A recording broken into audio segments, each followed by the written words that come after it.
నమస్కారం news vision కు స్వాగతం। ఈ రోజు వార్తల్లోని ముఖ్యాంశాలు।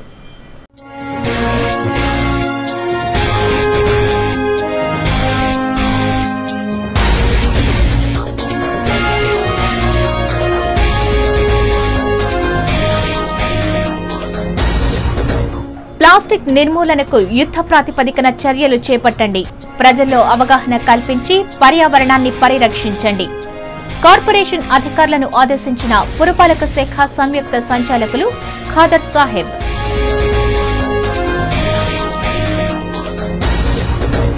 అయ్యప్ప స్వామి భక్తులకు ఆర్టీసీ ప్రత్యేక రాయితీలు। శబరిమలైకు తిరుపతి రీజియన్ నుండి 360 సర్వీసులను నడపటమే లక్ష్యం। నెల్లూరు జోన్ ఈడీ సూర్యచంద్రరావు వెల్లడి।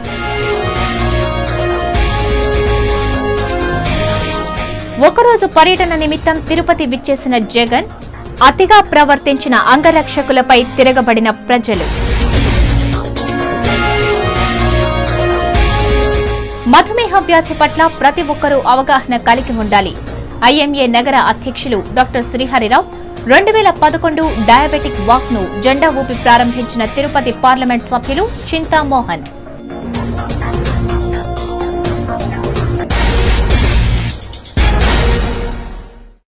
వార్తల్లోని వివరాలు। వైఎస్ఆర్ కాంగ్రెస్ పార్టీ అధినేత వైఎస్ జగన్మోహన్ రెడ్డి ఒక్కరోజు పర్యటన నిమిత్తం తిరుపతికి విచ్చేశారు। ఆదివారం ఉదయం 8:30 రేణిగుంట విమానాశ్రయం చేరుకున్న ఆయన నేరుగా ఓ ప్రైవేట్ హోటల్కు చేరుకుని కొంతసేపు విశ్రాంతి తీసుకున్నారు। అనంతరం వైఎస్ఆర్ కాంగ్రెస్ పార్టీ జిల్లా కన్వీనర్ మాజీ ఎమ్మెల్యే నారాయణస్వామి కుమార్తె ప్రతిభా గాంధీ వివాహ వేడుకలకు హాజరయ్యేందుకు జగన్ రామానాయుడు కళ్యాణ మండపం చేరుకుని నూతన వధూవరులను ఆశీర్వదించారు। ఈ వివాహ వేడుకకు మాజీ మంత్రి నగరి చెంగారెడ్డి, పుంగనూరు శాసనసభ్యులు పెద్దిరెడ్డి రామచంద్రారెడ్డి, నగరి శాసనసభ్యులు గాలి ముద్దుకృష్ణమనాయుడు, సినీ నటి రోజా, వైఎస్ఆర్ కాంగ్రెస్ యువ నాయకులు మిథున్ రెడ్డి హాజరై వధూవరులను ఆశీర్వదించారు। ఇదిలా ఉండగా వివాహ ముహూర్తానికి హాజరైన జగన్ ను చూసేందుకు, కరచాలనం చేసేందుకు ప్రజలు ఎగబడటంతో పెద్ద ఎత్తున తోపులాటలు జరిగాయి। దీంతో జగన్ అంగరక్షకులు కొంత అతిగా ప్రవర్తించి జనంపై చేయి చేసుకోవడంతో ఆగ్రహానికి గురైన ప్రజలు వారి దాడిని ప్రతిఘటించారు। పరిస్థితి గమనించిన స్థానిక నేతలు సర్ది చెప్పడంతో సమస్య సద్దుమణిగింది। ప్లాస్టిక్ నిషేధిస్తేనే పర్యావరణ పరిరక్షణ సాధ్యమవుతుందని పురపాలక శాఖ సంయుక్త సంచాలకులు ఖాదర్ సాహెబ్ పేర్కొన్నారు। ఆదివారం తిరుపతి నగరపాలక సంస్థ కార్యాలయంలోని వైఎస్ఆర్ సభామందిరంలో పారిశుధ్య సిబ్బందికి ప్లాస్టిక్ నిషేధంపై అవగాహన సదస్సు కమిషనర్ ప్రసాద్ ఆధ్వర్యంలో జరిగింది। ఈ సదస్సుకు పురపాలక సంయుక్త సంచాలకులు ఖాదర్ సాహెబ్ ముఖ్య అతిథిగా పాల్గొన్నారు। టీటీడీ అభ్యర్థన మేరకు నగరపాలక సంస్థ పరిధిలో ఉత్పన్నమయ్యే చెత్తను పునః వినియోగించుకునే ప్రక్రియ సాధ్యాసాధ్యాలను పరిశీలించేందుకు ఖాదర్ సాహెబ్ విచ్చేసిన విషయం విదితమే। ఈ సదస్సులో పురపాలక శాఖ సంయుక్త సంచాలకులు ఖాదర్ సాహెబ్ మాట్లాడుతూ ప్రపంచవ్యాప్తంగా గుర్తింపు ఉన్న తిరుపతి నగరంలో ప్లాస్టిక్ నిషేధించడంలో పారిశుధ్య సిబ్బంది కీలక పాత్ర పోషించాలని కోరారు। రాష్ట్రంలో 50% పట్టణాల్లో ప్లాస్టిక్ నిషేధించారని పేర్కొన్నారు। తిరుపతి నగరంలో నిషేధించకపోవటం విచారకరం అన్నారు। ప్లాస్టిక్ నిషేధానికి యుద్ధ ప్రాతిపదికన చర్యలు చేపట్టాల్సిన అవసరం ఉందన్నారు। ముందుగా పారిశుధ్య సిబ్బంది చొరవతో ప్లాస్టిక్ వల్ల కలిగే అనర్థాల గురించి ప్రజల్లో చైతన్యం తీసుకురావాలని కోరారు। మనమంతా కలిసి సంయుక్తంగా తిరుపతి నగరాన్ని ప్లాస్టిక్ రహిత నగరంగా మార్పు తీసుకురావాలని కోరారు। ముఖ్యంగా చెత్తను బంగారం చేయటమే లక్ష్యంగా పారిశుధ్య కార్మికులు పనిచేయాలని పిలుపునిచ్చారు। చెత్తను పునః వినియోగించుకోవాలంటే అందులో ప్లాస్టిక్ వస్తువుల వాడకం ఉండరాదన్నారు। కాబట్టి ప్రజల్లో ప్లాస్టిక్ వాడకం నిర్మూలించేందుకు అవగాహన సదస్సులు నిర్వహించి వారిని చైతన్యవంతులు చేయాలని సూచించారు। ఈ సందర్భంగా పారిశుధ్య కార్మికుల సూచనలు, సలహాలను అడిగి తెలుసుకున్నారు। సిబ్బందిని పెంచాలని, నూతన పనిముట్లు కొనుగోలు చేయాలని, సామూహిక వ్యక్తిగత మరుగుదొడ్లను నిర్మించాలని పారిశుధ్య సిబ్బంది పురపాలక శాఖ సంయుక్త సంచాలకులకు తెలియజేశారు। ఈ కార్యక్రమంలో కమిషనర్ ప్రసాద్, అదనపు commissioner Eswaraiah, health officer doctor Geetanjali, revenue అధికారి వర్మ, ఎస్ఎస్ కనకరావు, పారిశుధ్య సిబ్బంది పాల్గొన్నారు। టీటీడీలో పనిచేస్తున్న ఉద్యోగులందరికీ ఇళ్ల స్థలాలను కేటాయించాలని శాసన మండలి సభ్యులు శ్రీనివాసులు రెడ్డి డిమాండ్ చేశారు। TTD forest staff and workers union ఏర్పడి 26 సంవత్సరాలు పూర్తిగా వస్తున్న సందర్భంగా ఆదివారం ఆ యూనియన్ రజతోత్సవ సభలను నిర్వహించారు। ఈ సభకు ముఖ్య అతిథిగా ఎమ్మెల్సీ శ్రీనివాసులు రెడ్డి హాజరై ప్రసంగించారు। ఈ సందర్భంగా శ్రీనివాసులరెడ్డి మాట్లాడుతూ 26 సంవత్సరాల క్రితం ఉద్యోగుల సంక్షేమం కోసం ఏర్పడిన సంఘం వారి హక్కుల కోసం ఎన్నో పోరాటాలను సాగించి విజయాలను కైవసం చేసుకోవటం ఆనందదాయకం అన్నారు. కోట్లాది రూపాయలను దిగమింగుతున్న రాజకీయ నాయకులు కార్మికుల సమస్యలను పరిష్కరించడంలో చిత్తశుద్ధితో వ్యవహరించడం లేదని విమర్శించారు. టీటీడీ ఫారెస్ట్ విభాగంలో ఉద్యోగ సంఘ ఎన్నికలు నిర్వహించాలని డిమాండ్ చేశారు. అలాగే 20 సంవత్సరాలుగా పనిచేస్తున్న ప్రమోషన్ లేని వారిని గ్రేడ్ 1, 2, 3గా విభజించి ప్రమోషన్లు కల్పించాలని కోరారు. అలాగే ఫారెస్ట్ కార్మికులకు రిస్క్ అలవెన్స్ కూడా కల్పించాలని యూనియన్ నాయకులు రజతోత్సవ సభల సందర్భంగా టీటీడీని డిమాండ్ చేస్తూ తీర్మానం చేశారు.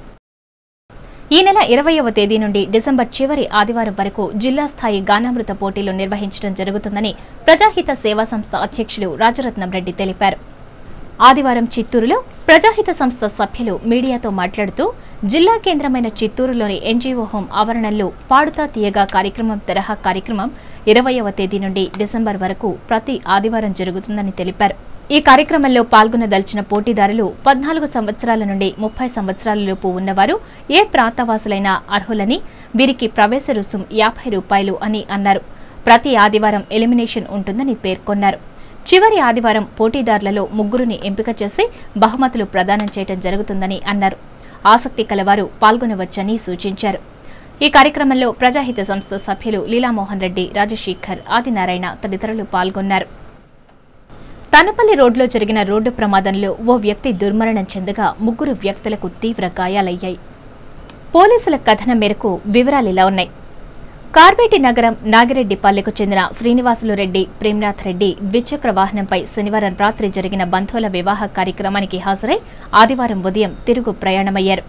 150 అడుగుల బైపాస్ రోడ్డులో వెళ్తున్న వీరు అక్కడ ఉన్న ఓ స్థలాన్ని చూడటానికి వాహనాన్ని ఆపి పరిశీలిస్తున్న సమయంలో వెనుక నుండి అతి వేగంగా వస్తున్న మరో ద్విచక్ర వాహనం ఢీకొంది. ఈ ప్రమాదంలో శ్రీనివాసులురెడ్డి దుర్మరణం చెందగా ప్రేమ్నాథ్ రెడ్డి పరిస్థితి విషమంగా ఉండటంతో 108 వాహనంలో తిరుపతి రుయా ఆసుపత్రికి తరలించారు. ఇదిలా ఉండగా వెనుక నుండి వచ్చి వాహనాన్ని ఢీకొన్న వారి పరిస్థితి కూడా విషమంగా ఉండటంతో వీరిని కూడా రుయాకు తరలించారు. వెనుక నుండి ఢీకొన్న వ్యక్తులు తమిళనాడుకు చెందిన పాండ్యన్, అతని వదిన దేశమ్మగా పోలీసులు గుర్తించారు. ఈ మేరకు కేసును నమోదు చేసి దర్యాప్తు చేపట్టారు. ప్రపంచ మధుమేహ వ్యాధి దినోత్సవం సందర్భంగా తిరుపతిలో 2011 డయాబెటీస్ వాక్ను చేపట్టారు. వ్యాధికి గల కారణాలు, నివారణ సూచనలతో కూడిన ప్లకార్డులను చేతపట్టుకుని ప్రజల్లో అవగాహన కల్పిస్తూ భారీ ర్యాలీని నిర్వహించారు. ప్రపంచ మధుమేహ వ్యాధి దినోత్సవం సందర్భంగా చక్కెర వ్యాధి పట్ల ప్రజల్లో అవగాహన కల్పించేందుకు ఇండియన్ మెడికల్ అసోసియేషన్ తిరుపతి శాఖ ఆధ్వర్యంలో ఆదివారం 2011 డయాబెటీస్ వాక్ను నిర్వహించారు. స్థానిక టీటీడీ పరిపాలనా భవనం వద్ద నుండి నిర్వహించిన ఈ ర్యాలీని పార్లమెంటు సభ్యులు డాక్టర్ చింతామోహన్ జెండా ఊపి ప్రారంభించారు. ఐఎంఏ నాయకులు, సభ్యులు, నగరంలోని ప్రముఖ వైద్యులు, వైద్య సిబ్బంది ర్యాలీలో పాల్గొని ప్రదర్శనగా కొనసాగారు. ఈ సందర్భంగా ఐఎంఏ నగర అధ్యక్షులు డాక్టర్ శ్రీహరి మాట్లాడుతూ వ్యాధి సోకిన తరువాత చికిత్స పొందే కన్నా ముందుగానే వ్యాధిపై అవగాహన కలిగి ఉండడం మంచిదన్నారు. అందుకే భయంకరమైన షుగర్ వ్యాధి పట్ల సామాన్యులకు సైతం అవగాహన కల్పించాలనే సంకల్పంతో 2011 డయాబెటీస్ వాక్ను నిర్వహించామని చెప్పారు. చక్కెర వ్యాధిని నిర్లక్ష్యం చేయడం మంచిది కాదని, చక్కెర వ్యాధి పలు రోగాలకు దారితీసే ప్రమాదం ఉందని హెచ్చరించారు. రోగులకు వైద్య సేవలు అందించడమే కాకుండా ప్రజల్లో వ్యాధుల పట్ల అవగాహన కల్పించాల్సిన బాధ్యత కూడా వైద్యులపై ఉందని గుర్తించాలని పిలుపునిచ్చారు. ఫ్రీ మెడికల్ క్యాంప్ చేస్తే మనం 4 రోజులు, వారం రోజులు మాత్రలు ముందు నుంచి మాత్రలు తగ్గదు కాబట్టి జబ్బు రాకుండా prevention is better than cure అన్నారు కాబట్టి ఆ మోటివ్గా మనం అందరం ఈరోజు వాక్ చేసి ప్రజల్లో ఒక అవగాహన, డయాబెటిక్ ఏం చేయాలి, ఎట్లా చేయాలన్న దాని గురించి ముందుగా ఏం జాగ్రత్తలు తీసుకోవాలన్న దాని గురించి మేము ఈరోజు లోపల స్టాల్స్ కూడా పెట్టడం జరిగింది. షుగర్ వ్యాధి జబ్బు రాకముందే నివారణ తీసుకుంటే చాలా మంచిది. అలా కాకుండా వ్యాధి వచ్చిన తర్వాత దాని కాంప్లికేషన్స్ని ప్రివెంట్ చేసుకోవాలంటే ఎంతో ఎక్కువైన ఖర్చుతో కూడుకున్న పని. కాబట్టి మనం ముందుగా ప్రివెన్షన్ అంటే జబ్బు రాకుండా చూసుకునే దానికి మార్గాలను అన్వేషించడానికి ఈరోజు ప్రత్యేకంగా ఈరోజు ఐఎంఏ ఆధ్వర్యంలో ఈ కార్యక్రమం నిర్వహించడం జరిగింది. ఈ కార్యక్రమంలో ఐఎంఏ నాయకులు, నగరంలోని ప్రముఖ వైద్యులు, వైద్య సిబ్బంది పాల్గొన్నారు. ఈ నవంబర్ 14 వరల్డ్ డయాబెటిక్ డే సందర్భంగా తిరుపతిలో మొట్టమొదటిసారిగా నవంబర్ 13న తిరుపతి డయాబెటిక్ వాక్ అన్నది ప్లాన్ చేశాం. ముఖ్య ఉద్దేశం ఏంటంటే కేవలము మందులు ఇవ్వటమే కాదు ఒక వైద్యుల బాధ్యత, ప్రజలకి దీనిపైన అవగాహన కల్పించాలి. ముఖ్యంగా వాకింగ్ ఎక్సర్సైజ్ అన్నది ఈరోజు చాలా చాలా అవసరము. ఎంతో వరకు మనకు పని ఒత్తిడితో ఇవి చేయలేకపోతున్నాము. కేవలము మందులు, ఇన్సులిన్, ఆహారంతోనే కాకుండా ప్రతి ఒక్కరికి కూడా ఎక్సర్సైజ్ ఆవశ్యకత ఉంది అని తెలియచెప్పేదానికి డిగ్నిటరీస్, సెలబ్రిటీస్ ఆఫ్ తిరుపతితో ఈ ప్రోగ్రామ్ ఆర్గనైజ్ చేయడం వల్ల జనరల్ పబ్లిక్కి దీనిపైన అవగాహన వచ్చి ప్రతి ఒక్కళ్ళు కూడా ఈ ఎక్సర్సైజ్ అన్నది పార్ట్ ఆఫ్ ద లైఫ్గా తీసుకోవాలి అన్నది. ప్రతి ఒక్కరికి కూడా షుగర్ అంటే కేవలము ఏదో కళ్ళు పోతాయి, కిడ్నీలు పోతాయని భయపడకుండా దీని గురించి వాళ్ళకి ఏమైనా సందేహాలున్నా, ఇంకేదైనా వాళ్ళ ఇన్సులిన్స్ యూస్ చేసే విధానంలో ఏమైనా తేడాలున్నా కూడా ఖచ్చితంగా కూడా మా డాక్టర్స్ అందరి తరఫున కూడా మేము వాళ్ళకి ఎంతవరకు సహాయపడగలమో మేము చేయగలము. ఆంధ్రప్రదేశ్ రాష్ట్ర రోడ్డు రవాణా సంస్థ అయ్యప్ప భక్తుల కోసం శబరిమల యాత్ర ప్రత్యేక బస్సులను నడుపుతున్నట్లు నెల్లూరు జోన్ ఈడీ సూర్యచంద్రరావు తెలిపారు. ఆర్టీసీ పరిధిలో నూతన బస్సులు ఉన్నాయనే సంకేతాన్ని ప్రజల్లో పంపేందుకు ఆదివారం తిరుపతి నగరంలో క్రొత్త హైటెక్ లగ్జరీ బస్సులతో ర్యాలీ నిర్వహించారు. ఈ ర్యాలీని ఈడీ సూర్యచంద్రరావు జెండా ఊపి ప్రారంభించారు. ర్యాలీ బస్టాండ్ నుండి గంగమ్మగుడి, రైల్వే స్టేషన్, కర్నాల వీధి, కృష్ణాపురం ఠాణా, టౌన్ క్లబ్, స్విమ్స్, అలిపిరి, కపిల్ తీర్థం, లీలామహల్, శ్రీనివాసం మీదుగా సెంట్రల్ బస్టాండ్ వరకు సాగింది. ఈ సందర్భంగా ఈడీ సూర్యచంద్రరావు మాట్లాడుతూ రాయితీలలో అయ్యప్ప భక్తుల కోసం తిరుపతి రీజియన్ 360 బస్సులను నడిపేందుకు లక్ష్యంగా పెట్టుకున్నామన్నారు. ఇప్పటికే 200 బస్సులను భక్తులు బుకింగ్ చేసుకున్నారని పేర్కొన్నారు. తిరుపతి నుండి పంబ వరకు ప్రత్యేక సర్వీసులు నడిపేందుకు కరెంట్ టికెట్ బుకింగ్ కౌంటర్ ప్రారంభిస్తామన్నారు. ఆర్టీసీ బస్సుల్లో ప్రయాణం చేయడం వల్ల భక్తులకు ఎటువంటి పన్నుల బెడద, డ్రైవర్ భత్తా వంటి సమస్యలు రావన్నారు. శబరిమల ఆపరేషన్స్ కోసం చెప్పేసి ఏపీఎస్ఆర్టీసీ రాష్ట్రంలో ఉన్నటువంటి అన్ని డిపో నుంచి కూడా జనవరి 14 వరకు కూడా బస్సులు ఎక్కువగా ఆపరేట్ చేస్తుంది. రాష్ట్రం మొత్తం మీద 1100 బస్సులు తిప్పడం కోసం ప్లాన్ చేస్తే దాంట్లో భాగంగా తిరుపతి రీజియన్ నుంచి 360 వెహికల్స్ ప్లాన్ చేయడం జరిగింది.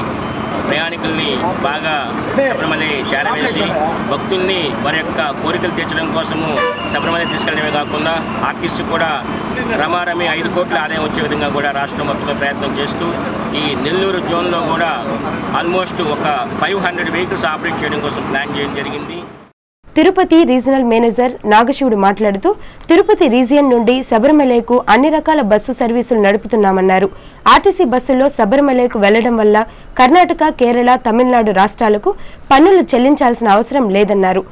బస్సులు బుక్ చేసుకున్న భక్త బృందంలోని గురుస్వాములకు, 2 వంటవారితో పాటు మణికంఠ స్వాములకు, లగేజీ బాయ్లకు ఉచిత ప్రయాణ సౌకర్యం కల్పిస్తామన్నారు. ఏజెంట్లు, గురుస్వాములకు ఆర్టీసీ ఆకర్షణీయమైన కమిషన్ ఇస్తుందన్నారు. అద్దె రేట్లలో అయ్యప్ప భక్తులకు ఆర్టీసీ భారీ తగ్గింపు కల్పిస్తున్నారని చెప్పారు. తిరుపతి రీజియన్ నుండి శబరిమల వెళ్లే భక్తుల కోసం బస్సుల పార్కింగ్ చేసేందుకు కేరళ ప్రభుత్వం 5 ఎకరాల స్థలాన్ని కేటాయించిందన్నారు. డిపో మేనేజర్ స్థాయి అధికారులతో జనవరి 15వ తేదీ వరకు ఏపీఎస్ ఆర్టీసీ పంబలో ప్రత్యేక క్యాంపు నిర్వహిస్తోందన్నారు.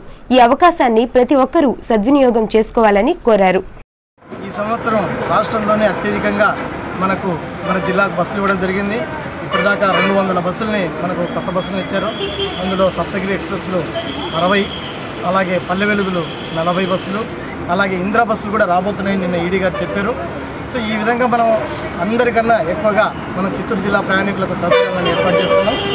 మామూలుగా రేటు 33 రూపాయలు 1 కిలోమీటర్కు ఉంటే శబరిమల యాత్రికులకు మాత్రము 30 రూపాయలకే ఈ ప్రత్యేక బస్సులను, కిలోమీటర్కి 30 రూపాయలకే ప్రత్యేక బస్సులు అందజేయడం జరుగుతుంది. అపరిశుభ్ర వాతావరణం వల్లే విష జ్వరాలు విజృంభిస్తున్నాయని, మలేరియా, డెంగ్యూ వంటి వ్యాధుల నివారణకు ప్రభుత్వం చర్యలు చేపట్టాలని సిపిఐ డిమాండ్ చేసింది. సిపిఐ రాష్ట్ర కమిటీ పిలుపు మేరకు ఆదివారం స్థానిక సంజయ్ నగర్లోని అపరిశుభ్ర పరిసరాలను సిపిఐ నాయకులు స్థానికులతో కలిసి శ్రమదానం చేశారు. సిపిఐ నాయకులు చీపుర్లను చేతపట్టి రోడ్లను శుభ్రం చేశారు. మురికి కాలువల చుట్టూ బ్లీచింగ్ పౌడర్ను చల్లి శుభ్రంగా ఉంచారు. ఈ సందర్భంగా సిపిఐ జిల్లా కార్యదర్శి హరినాథ్ రెడ్డి మాట్లాడుతూ నగరంలోని కొన్ని ప్రాంతాల్లో వ్యర్థ పదార్థాలు, చెత్తా చెదారాన్ని కార్పొరేషన్ సిబ్బంది తొలగించకపోవడం వల్ల దోమలు అధికమై ప్రజలను వ్యాధులకు గురిచేస్తోందని ఆవేదన వ్యక్తం చేశారు. దోమకాటుకు గురైన వారికి మలేరియా, డెంగ్యూ లాంటి విష జ్వరాలు సోకి తీవ్ర ఇబ్బందులకు గురవుతున్నారన్నారు. కార్పొరేషన్లో పనిచేస్తున్న కాంట్రాక్ట్ పారిశుద్ధ కార్మికులు సరిగ్గా విధులను నిర్వర్తించకపోవడం వల్లే ప్రజలు విష జ్వరాలకు గురవుతున్నారని ఆరోపించారు. కార్పొరేషన్లోని పారిశుద్ధ కార్మికులను శాశ్వత ప్రాతిపదికన నియమిస్తే ఇలాంటి వ్యాధులకు ప్రజలు గురికాకుండా ఉంటారని అభిప్రాయపడ్డారు. అలాగే ప్రాథమిక ఆరోగ్య కేంద్రాల్లో వైద్యులు కానీ మందులు కానీ అందుబాటులో లేవని, గిడ్డంగుల్లో నిల్వ ఉంచిన మందులను వెంటనే పీహెచ్ సెంటర్లకు తరలించాలని డిమాండ్ చేశారు. ఈ సమాధాన కార్యక్రమంలో సిపిఐ నాయకులు చిన్నం పెంచులయ్య, రామానాయుడు, రాధాకృష్ణ, సురేష్, పల్లవి తదితరులు పాల్గొన్నారు. ఈ వర్షాలు పడిన సందర్భంగా విషజ్వరాలు ప్రబలుతున్నటువంటి ఈ సందర్భంలో మందులు ప్రజలకు పంపిణీ చేయకుండా గోడౌన్లలో పెట్టుకున్న దానివల్ల వచ్చేటువంటి ప్రయోజనం లేదు. రెండో పక్క ప్రైమరీ హెల్త్ సెంటర్స్ ఏవైతే ఉన్నాయో ఈ ప్రైమరీ హెల్త్ సెంటర్స్లో డాక్టర్లు లేరు, నర్సులు లేరు, అదేవిధంగా సరైనటువంటి బిల్డింగులు లేవు. ఇవన్నీ లేని ఫలితంగా ప్రాథమిక ఆరోగ్య కేంద్రాల నుంచి గ్రామీణ ప్రాంతంలో ఉండేటువంటి పేద ప్రజానీకానికి వైద్య సదుపాయం అందుబాటులో లేనటువంటి పరిస్థితి చూస్తున్నాం. కమ్యూనిస్ట్ పార్టీ కార్యకర్తలు రాష్ట్రం మొత్తం మీద కొన్ని కాలనీలు సెలెక్ట్ చేసి వీలైనంత వరకు క్లోరినేషన్, బ్లీచింగ్ చేయడం, వీధులు క్లీన్ చేయడం లాంటి కార్యక్రమాలు చేయడం ద్వారా ప్రజల్లో చైతన్యం తీసుకొచ్చి ఈ ప్రభుత్వం పైన కూడా ఒత్తిడి తీసుకురావడం ద్వారా ఈ వ్యాధుల నివారణకు సరైన చర్యలు చేపట్టాలని చెప్పి డిమాండ్ చేయడం కోసం రాష్ట్ర వ్యాప్తంగా ఈరోజు ఈ కార్యక్రమాన్ని చేపట్టడం జరుగుతుంది. పాత పద్ధతులను పక్కన పెట్టి నూతన ఒరవడ్లతో పరుగులు తీస్తున్న నేటి సమాజంలో ఇంకా పాత రోజుల్ని తలుచుకుంటూ అలనాటి నాణేలు, పాత వస్తువులను సేకరించి నేటి తరాల వారికి స్ఫూర్తిగా నిలిచారు కంచర్ల గురవయ్య. గుంటూరు జిల్లా పెద్దగోర్పాడుకు చెందిన కంచర్ల గురవయ్య రైల్వే ఉద్యోగి. ప్రస్తుతం ఆయన చిత్తూరు రైల్వే స్టేషన్లో బుకింగ్ సూపర్వైజర్గా పనిచేస్తున్నారు. పురాతన కాలం నాటి వస్తువులు, నాణేలు, కరెన్సీని సేకరించడం గురవయ్య హాబీ. ఈ విషయమై కుటుంబంలో కొంత కలహాలు వచ్చినా చివరకు సర్దుకుపోయారని అంటున్నారు గురవయ్య. 1803వ సంవత్సరం నుండి 2011వ సంవత్సరం వరకు గల నాణేలను సేకరించారు ఆయన. అలనాటి చోళరాజులు, పల్లవులు, బౌద్ధులు ముద్రించిన నాణేలు, కరెన్సీ నుండి దేశ విదేశాలకు చెందిన కరెన్సీని కూడా గురవయ్య సేకరించారు. ఇప్పటికే 2000కు పైచిలుకు పురాతన నాణేలు, ఇతర వస్తువులు సేకరించినట్లు చెప్పారు. పురాతన నగదు అయిన దమ్మిడి, గుర్రపు కాణి, రంధ్రం కాణి, రాజు కాణి, అర్థన, అణ, బేడ, పావల తదితర నాణేలను తాను సేకరించి దాచినట్లు గురవయ్య తెలిపారు. అలాగే 15 దేశాలకు చెందిన కరెన్సీని కూడా సేకరించడం జరిగిందని అన్నారు. పాత తరాన్ని విస్మరించే కొత్త తరానికి, భావితరాల వారికి పాత రోజులు, వారి అలవాట్లను గుర్తుకు తీసుకురావాల్సిన అవసరం ఉందని అంటున్నారు గురవయ్య. 1979 నుండి ఈ కలెక్షన్ చేస్తూ ఉన్నాను. ఇది పురాతన కాలం నాటి నాణేలు సేకరించటం, తర్వాత ఇతర దేశాల కరెన్సీ సేకరించటం, ఇతర దేశాల నాణేలు సేకరించడం నా హాబీ. 3వ సంవత్సరం నాణ్యములు కూడా నా దగ్గర ఉన్నాయి. బుద్ధుని కాలం నాటి నాణ్యములు, తర్వాత చోళుల కాలం నాటి నాణ్యములు అవన్నీ సేకరించాను. తర్వాత ఇతర దేశాల కరెన్సీ, తర్వాత ఇతర దేశాల నాణ్యాలు ఇవన్నీ సేకరించాను. రూపాయలు విలువ తగ్గిపోతూ ఉంది కాబట్టి రూపాయి చిన్న చిన్న దమ్మిడి దగ్గర నుండి, కాణి దగ్గర నుండి అణ, బేడ, పావల ఈ విధంగా ఒక దమ్మిడి వచ్చేసి 1/12 ఆఫ్ ఒక అణ. ఆ విధంగా ఇప్పుడు కాలంలో పిల్లలకి తెలియదు కాబట్టి అవన్నీ తెలియజెప్పడానికి, ఆ విధంగా చేయటానికే ఉద్దేశంతో నా హాబీని ఈ విధంగా కొనసాగిస్తున్నాను. నగరి పురపాలక సంఘం పరిధిలో నూతనంగా నిర్మించిన శ్రీ షిరిడి దివ్యారామ ఆలయాన్ని శాస్త్రోక్తంగా మాజీ మంత్రి రెడ్డివారి చెంగారెడ్డి ప్రారంభించారు. నగరికి సమీపంలో రమణీయమైన కొండల మధ్య పచ్చని ప్రకృతి సోయగాల నడుమ షిరిడి సాయి సేవా ట్రస్ట్ షిరిడి సాయిబాబా ఆలయాన్ని నిర్మించింది. నూతనంగా నిర్మించిన ఆలయాన్ని మాజీ మంత్రి రెడ్డివారి చెంగారెడ్డి ఆదివారం ప్రారంభించారు. శాస్త్రోక్తంగా ఆగమ శాస్త్ర ప్రకారం పూజలు నిర్వహించి భక్తులకు తీర్థ ప్రసాదాలను అందజేశారు. ప్రారంభోత్సవ కార్యక్రమంలో DCC bank chairman Ammasa Rajasekhar Reddy, Chittoor MLA CK Babu, ఆయన సతీమణి సీకే లావణ్య, ముఖ్యమంత్రి సోదరుడు కిషోర్ కుమార్ రెడ్డి, ఇతర ప్రముఖులు హాజరై బాబాకు ప్రత్యేక పూజలు నిర్వహించారు. మాజీ మంత్రి రెడ్డివారి చెంగారెడ్డి వారిని శాలువాలతో సన్మానించారు. ఈ కార్యక్రమంలో షిరిడి సాయిబాబా ఆలయ ట్రస్ట్ సభ్యులు, మాజీ జడ్పీటీసీ కేటీ ప్రసాద్, భాస్కర్ రెడ్డి, నాయకులు, కార్యకర్తలు, భక్తులు పాల్గొన్నారు. అనాథలైన వృద్ధులకు పిల్లలకు ఆశ్రయం కల్పించేందుకు సేవా స్వచ్ఛంద సంస్థ ప్రయత్నం చేస్తోందని ఆ సంస్థ ప్రెసిడెంట్ మంజుష ఓ ప్రకటనలో పేర్కొన్నారు. ఆదివారం చంద్రగిరి మండలం నాగయ్యగారిపల్లె సమీపంలో సేవా స్వచ్ఛంద సంస్థ ఆధ్వర్యంలో నిర్మించనున్న అరుణోదయ సేవాశ్రమ్ భవన నిర్మాణానికి Tirupati RDO Prasad, DCC bank chairman Amasa Rajasekhar Reddy, Congress party నాయకులు సైకం జయచంద్రారెడ్డి భూమి పూజ చేశారు. అనంతరం సంస్థ కార్యదర్శి డాక్టర్ గంగిరెడ్డి ఆధ్వర్యంలో హెల్త్ క్లినిక్ ను నిర్వహించారు. ఈ కార్యక్రమంలో చంద్రగిరి మాజీ ఎంపీపీ వేణుగోపాల్ రెడ్డి, సంస్థ ఉపాధ్యక్షురాలు అరుణ, డాక్టర్ సునందకుమార్ రెడ్డి, శశిరేఖ పాల్గొన్నారు. ప్రతి ఓటరు ఖచ్చితంగా గుర్తింపు కార్డులు పొందాలని సత్యస్పందన ముఖ్య కార్యదర్శి కఠారి కేశవులశెట్టి ఓ ప్రకటనలో పేర్కొన్నారు. ఆదివారం సత్యస్పందన ఆధ్వర్యంలో ఓటరు నమోదు విజ్ఞాన సదస్సు జరిగింది. ఈ సదస్సులో తిరుపతి నగరంలో ప్రతి వార్డులో ఓటరు గుర్తింపు ఆవశ్యకతను తెలుపుతూ సదస్సు నిర్వహించాలని కేశవులశెట్టి పేర్కొన్నారు. ఈ కార్యక్రమంలో సత్యస్పందన సభ్యులు దినేష్, బాలసుబ్రహ్మణ్యం, సతీష్, దుర్గా, గిరి తదితరులు పాల్గొన్నారు. వార్తలు ముగించే ముందు ముఖ్యాంశాలు మరోసారి.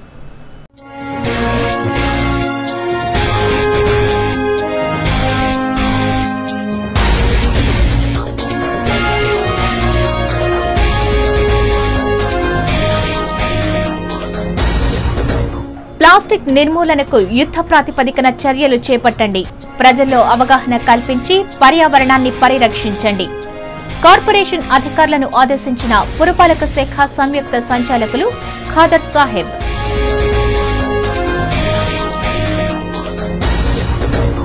అయ్యప్ప స్వామి భక్తులకు ఆర్టీసీ ప్రత్యేక రాయితీలు.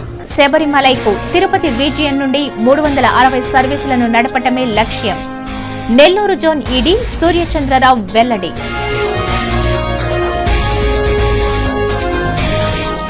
ఒకరోజు పర్యటన నిమిత్తం తిరుపతి విచ్చేసిన జగన్, అతిగా ప్రవర్తించిన అంగరక్షకులపై తిరగబడిన ప్రజలు. మధుమేహ వ్యాధి పట్ల ప్రతి ఒక్కరూ అవగాహన కలిగి ఉండాలి. ఐఎంఏ నగర అధ్యక్షులు డాక్టర్ శ్రీహరిరావు 2011 డయాబెటిక్ వాక్ ను జెండా ఊపి ప్రారంభించిన తిరుపతి పార్లమెంట్ సభ్యులు చింతామోహన్.